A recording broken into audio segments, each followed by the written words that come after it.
Halo semuanya, pada video kali ini saya akan melakukan analisis uji Kruskal-Wallis menggunakan software Stata. Nah, sebelum saya melakukan praktek di software Stata, alangkah baiknya kawan-kawan semua harus mengetahui tentang konsep dasar dari uji Kruskal-Wallis. Uji Kruskal-Wallis merupakan uji beda tiga kelompok yang tidak berpasangan. Nah, untuk uji Kruskal-Wallis ini minimal kelompok yang digunakan ada 3. Kalau 2 kelompok bisa menggunakan uji Mann-Whitney.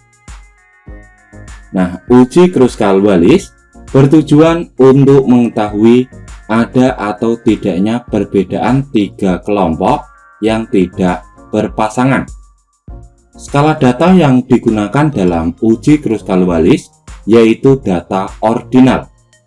Bisa saja menggunakan data interval atau rasio dengan syarat asumsi normalitas data tidak terpenuhi.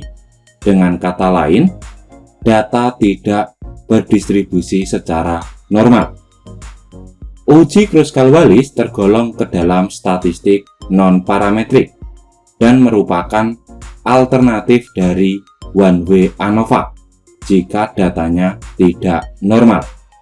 Nah, setelah kita mengetahui tentang konsep dasar dari uji Kruskal-Wallis, selanjutnya kawan-kawan semua bisa fokus di software Stata.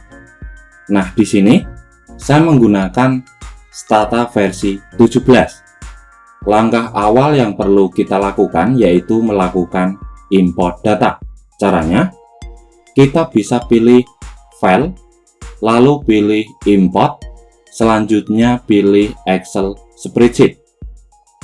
Nah, di sini kita bisa pilih browse. Untuk nama filenya, ini ya, data uji Kruskal-Wallis Stata. Pilih open.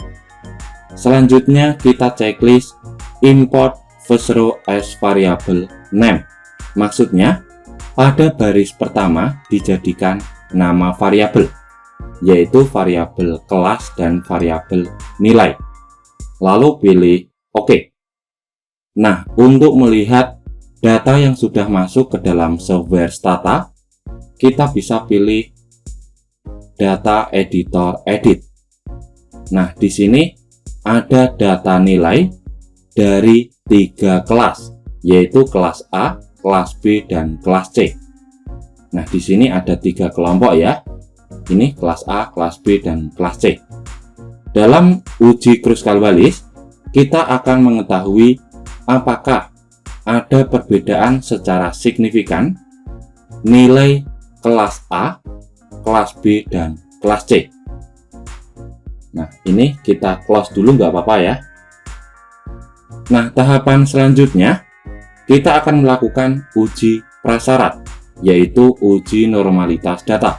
Caranya, kita bisa pilih statistik, lalu pilih summarize table and test, selanjutnya pilih distributional plot and test, dan yang terakhir pilih Shapiro-Wilk normality test. Masukkan variabel nilai ke kolom variabel, atau masukkan data nilai ke kolom variabel, lalu pilih OK. Nah, di sini sudah muncul output uji normalitas data menggunakan metode Shapiro-Wilk. Sebelum kita melakukan interpretasi pada output ini, alangkah baiknya kawan-kawan semua harus mengetahui tentang kriteria pengujian dalam uji normalitas. Jika nilai prop atau nilai signifikansi kurang dari 0,05 atau kurang dari alfa 5%, maka berkesimpulan data tidak berdistribusi secara normal. Dan jika nilai prop atau nilai signifikansi lebih besar dari 0,05, maka berkesimpulan data berdistribusi secara normal. Nah, setelah kita mengetahui tentang kriteria pengujian dalam uji normalitas, selanjutnya kita bisa melakukan analisis output uji normalitas. Diketahui nilai prop atau nilai signifikansi yang diperoleh sebesar 0,0375. Nilai tersebut lebih kecil dari 0,05. Maka bisa disimpulkan bahwa data tidak berdistribusi secara normal atau asumsi uji normalitas data tidak terpenuhi. Nah, kalau di output stata, nilai signifikansi yang saya maksud, yang ini ya, ini merupakan nilai signifikansi atau nilai p-value dalam uji normalitas, di mana nilai p-value yang diperoleh sebesar 0,03758 jelas lebih kecil dari alfa 5%, yang artinya data yang kita gunakan tidak normal. Maka dari itu, untuk analisis selanjutnya bisa menggunakan uji Kruskal-Wallis. Tapi, jika data yang digunakan berdistribusi secara normal, maka untuk analisis selanjutnya bisa menggunakan one-way ANOVA. Nah, berhubung di dalam video ini data yang kita gunakan tidak normal, maka kita akan melakukan analisis statistik non-parametrik, yaitu uji Kruskal-Wallis.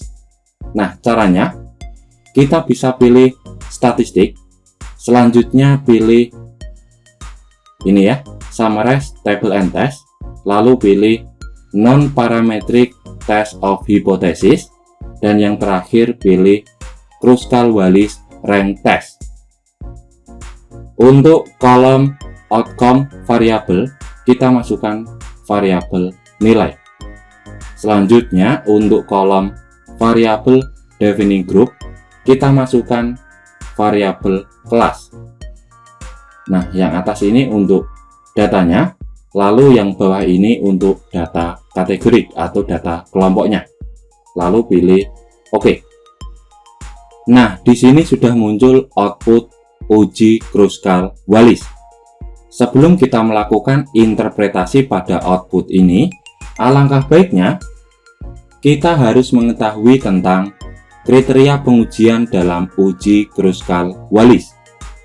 Jika nilai prop atau nilai signifikansi lebih kecil dari 0,05, maka berkesimpulan ada perbedaan secara signifikan. Dan jika nilai prop atau nilai signifikansi lebih besar dari 0,05, maka berkesimpulan tidak ada perbedaan secara signifikan. Nah, setelah kita mengetahui tentang kriteria pengujian dalam uji Kruskal-Wallis, selanjutnya kita bisa melakukan analisis output uji Kruskal-Wallis. Diketahui, nilai prop atau nilai signifikansi yang diperoleh sebesar 0,0109. Nah, untuk angkanya yang ini. Nilai signifikansi yang diperoleh sebesar 0,0109 jelas lebih kecil dari 0,05.